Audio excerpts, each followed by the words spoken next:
Hi, my name is Barb Nangle. I'm the founder of Higher Power Coaching and Consulting.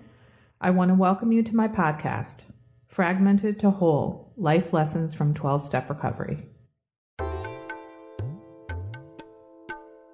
This is episode 16, Denial. Denial.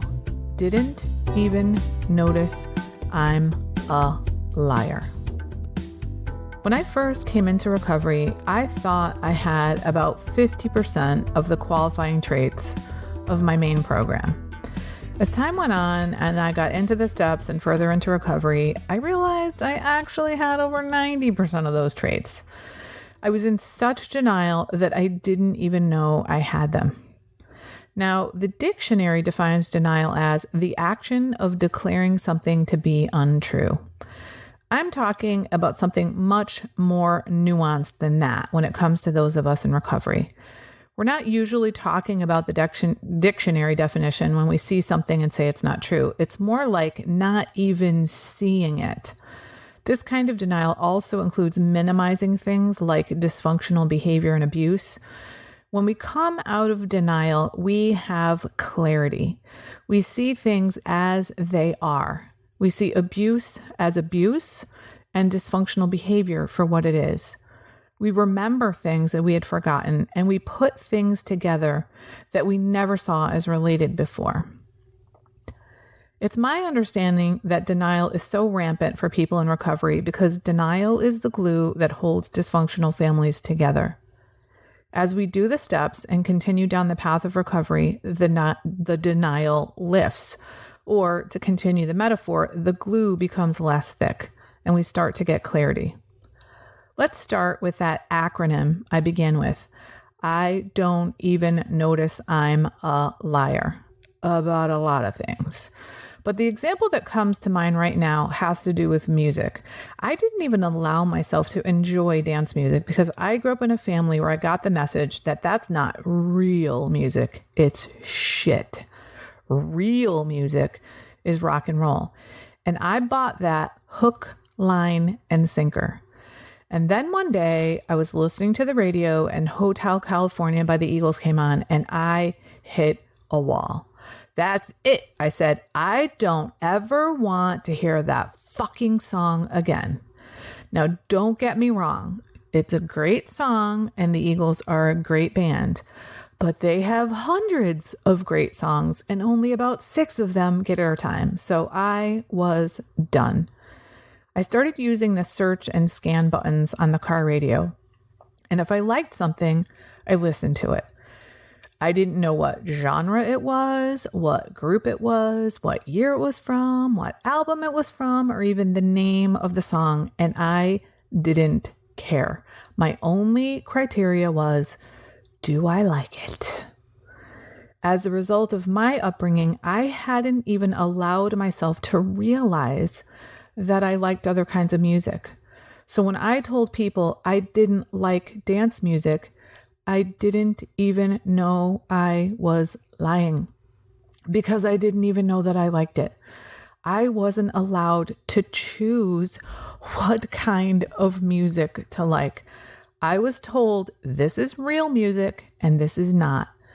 And I actually ridiculed dance music and dance music lovers for years. I didn't even notice I was a liar. Then there's not seeing dysfunctional behavior for what it is. If you listen to episode 12 of this podcast, Stop Gossiping, you'll recall that in my family, you never went to the person you had a problem with. You talked to everyone around them.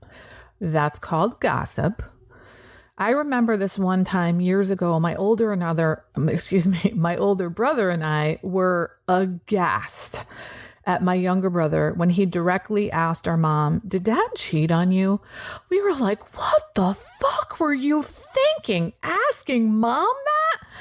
It was just not an option for us. And we were absolutely stunned that someone would go directly to someone involved in a situation to get information about that situation. It seemed crazy at the time.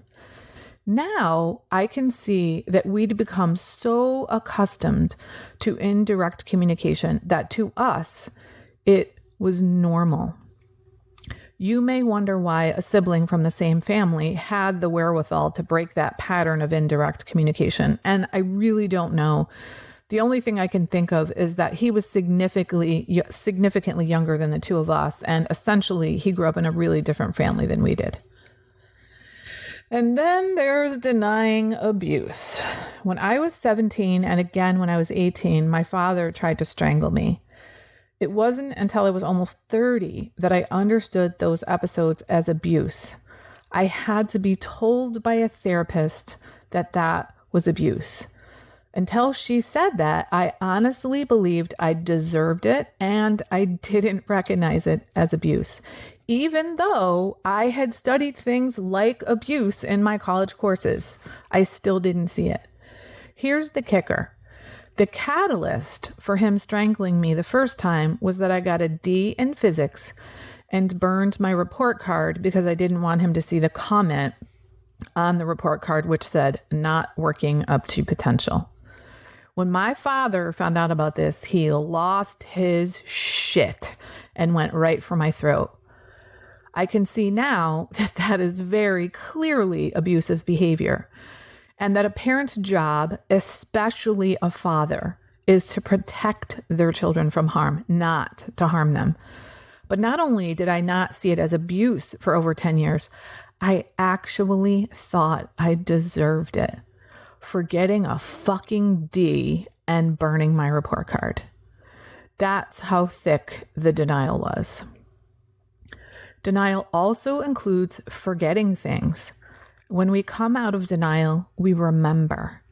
And sometimes the memories are not things we had forgotten entirely, though for some people it is. One of my friends in recovery knew she'd been sexually abused as a child, but she couldn't remember who did it.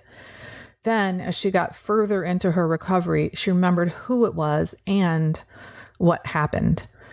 Sometimes we remember something we haven't thought about in a long time. Like I recently remembered a couple of car accidents I had when I was 16, after which my father absolutely screamed at me. In all the step work I'd done, recounting incidents of my life over and over again, neither of these traumatic events had come up.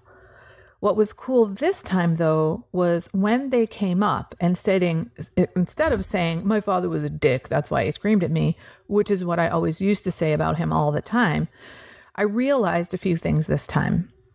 One, it was probably something that was done to him. Two, he simply didn't have the wherewithal to say, "I'm scared that you almost died." And three, maybe even, "I'm sorry I couldn't protect you." There's so much of my life before recovery that I was completely blind to, that I can see with crystal clarity now. I can see, here's what I was doing, here's what I was thinking, and here's what my motives were. And even if I could have seen those things at the time, I don't think that I had the ego strength at that time to admit them. And I think perhaps that was my psyche protecting me. In this instance, I'm really not sure why I didn't remember those accidents and my father's response until recently, but I know that this time I had compassion for my father in a way I never had before because of my recovery. His behavior was not acceptable, and of course, it was dysfunctional, but at least now I understand, possibly anyway, where it came from. And I'm no longer in denial about the dysfunction. The last thing I'll say about the denial is that as it lifts, as the glue thins out, we sometimes put together things that we never saw as related. One example from my family that seems fairly obvious now has to do with my father and his mother. The story in my family was that my Grammy Nangle, my dad's mother, was a hypochondriac. Now, I have no idea whether she was or not, but that's what the story was. Well, guess what my father did? He became a pharmacist. He became a pharmacist to cure his mother. That seems so obvious now, but I never saw a connection between those things until I was in recovery and looked at my family patterns. So, One of the rewards of recovery, a huge one, is that we come out of denial and we remember.